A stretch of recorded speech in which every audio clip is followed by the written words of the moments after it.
Active income versus passive income అంటే ఏమిటి? Hi friends, welcome to our channel. మనం ఈ వీడియోలో యాక్టివ్ ఇన్కమ్కి ప్యాసివ్ ఇన్కమ్కి తేడా ఏంటో చూద్దాం. ముందుగా మనము యాక్టివ్ ఇన్కమ్ గురించి తెలుసుకుందాం. యాక్టివ్ ఇన్కమ్ అంటే క్రియాత్మక ఆదాయం అని అంటారు. పేరులోనే ఉంది యాక్టివ్ అని. మనం యాక్టివ్గా ఉంటే వచ్చే ఆదాయాన్ని యాక్టివ్ ఇన్కమ్ అంటారు. దీనికి మంచి ఉదాహరణ ఉద్యోగస్తులు.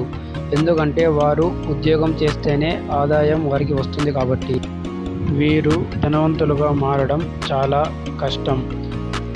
ఎందుకంటే వీరికి ఒక రకమైన ఆదాయ మార్గం మాత్రమే ఉంటుంది కాబట్టి.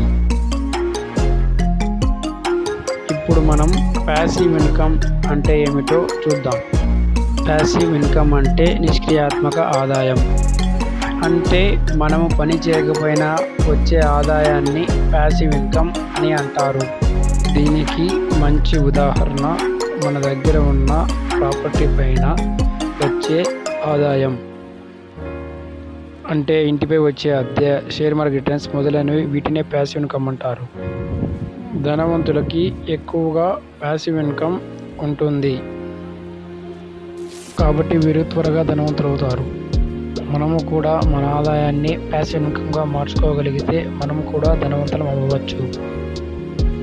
ఓకే ఫ్రెండ్స్, ఈ వీడియోలో యాక్టివ్ ఇన్కమ్కి ప్యాసివ్ ఇన్కమ్కి తేడా ఏంటో చూసాం. నెక్స్ట్ వీడియోలో మరో టాపిక్తో మీ ముందుకు వస్తాను.